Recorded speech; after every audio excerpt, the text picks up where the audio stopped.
ایک American psychological ایسوسی ایشن ہے، اس نے ایک سروے کیا جس میں پاکستان بھی شامل ہوتا ہے، یہ سارے ممالک شامل ہوتے ہیں کہ نیند کے مسائل پیدا ہو رہے ہیں نوجوانوں میں 87%، یعنی بے خوابی کے، نیند کی روٹین ان کی متاثر ہے اس سے۔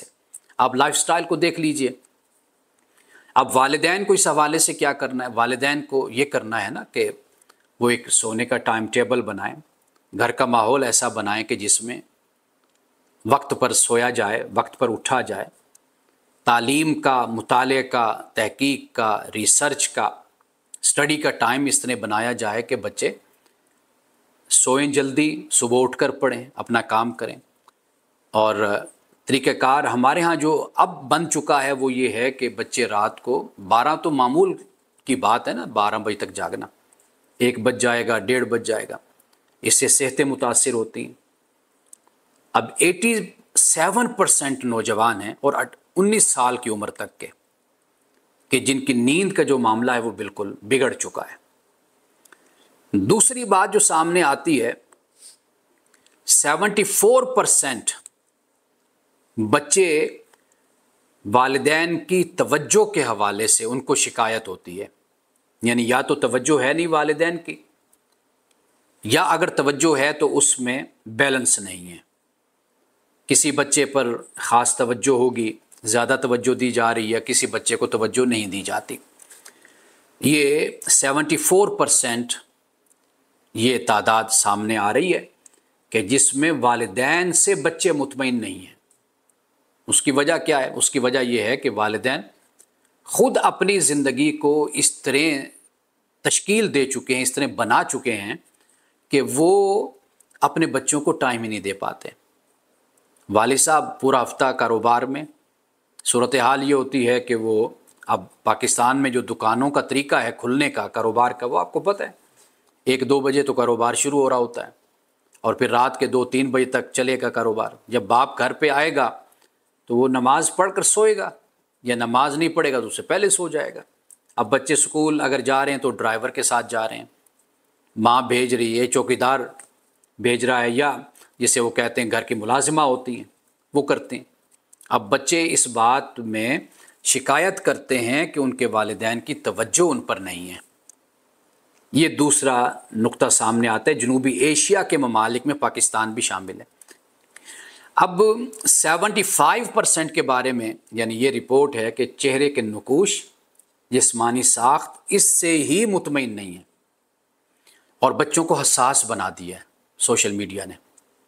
یعنی بچے ریٹنگ میں رہتے ہیں، ویورشپ میں رہتے ہیں کہ کتنے لائکس آئے ہیں، کتنے لائکس نہیں آئے، کتنے لوگ ہمیں دیکھ رہے ہیں، آیا کہ ہمیں نگلیکٹ کیا جا رہا ہے یا ہمیں امپورٹنس دی جا رہی ہے۔ جن بچوں کو گھر میں امپورٹنس نہیں ہوتی وہ پھر ان ذریعوں سے امپورٹنس حاصل کرنے کی، توجہ حاصل کرنے کی کوشش کرتے ہیں۔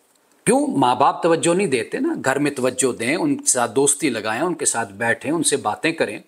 یہ وہ نیگلیکٹڈ بچے ہیں، ڈپرائیوڈ بچے ہیں کہ جو اس طریقے سے پھر توجہ حاصل کرتے ہیں۔ تو 89% جو ہیں وہ نوجوان دباؤ میں رہتے ہیں۔ وہ دباؤ کیا ہے؟ یعنی والدین کی طرف سے ہوتا ہے موازنہ، مقابلہ۔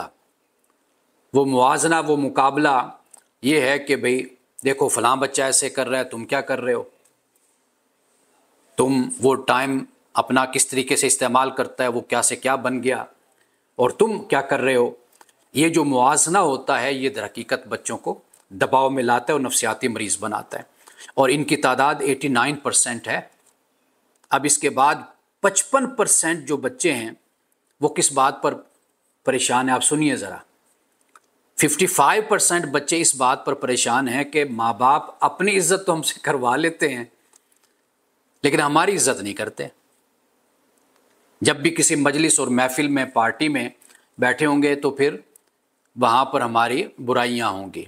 یعنی ہمیں آپ کر کے بلانے کے بجائے اوئے بچے کو بلانے کا یہ طریقہ، آواز دیں گے اور پھر بیٹھ کر سامنے ہی برائیاں شروع کر دیں گے۔ تو مجھے یہاں پر رسول اللہ صلی اللہ علیہ وسلم کی ایک حدیث یاد آتی ہے کہ اکرموا اولادکم، فرمایا کہ اپنی اولادوں کی عزت کیا کرو۔ اب میں جب اس ارشاد کو پڑھتا ہوں میری آنکھیں بھیگتی ہیں، یعنی مجھے دکھ ہوتا ہے کہ ہم نے کبھی اس بات پہ غور ہی نہیں کیا کہ جو بچہ پیدا ہوتا ہے اس کی انا ہوتی ہے، اس کے اندر بھی ایک خودی ہوتی ہے، سیلف ریسپیکٹ اس کی ہوتی ہے۔ ہم نے شروع سے ہی سیلف ریسپیکٹ کو پامال کرنا یہی سیکھا ہے ہم نے۔ ہماری ورکشاپوں میں چلے جائیں، دنیا میں چائلڈ لیبر بند کر دی گئی، ہمارے ہاں آج بھی چلتی ہے۔ اور والدین کو، جیسے میں نے آغاز میں آپ کو بتایا کہ اپنے زمانے اور آج کے زمانے میں فرق، حضرت علی نے فرمایا نا کہ بچوں کی تربیت ان کے زمانے کے مطابق کرو، ان کے حالات کے مطابق کرو۔ یہ حضرت علی سے منسوب یہ قول بیان کیا جاتا ہے، اور اس میں حقیقت ہے کہ اپنے زمانے میں جو بچہ جس میں ہے اسی زمانے میں۔ تو اب تو آپ کے پاس، ہمارے پاس بڑے ذرائع اور وسائل ہیں کہ جس کے ذریعے سے ہم اپنے بچوں کی تربیت کے معاملات کو سمجھ سکتے ہیں۔ اب تو بڑے ماہرین آ گئے ہیں،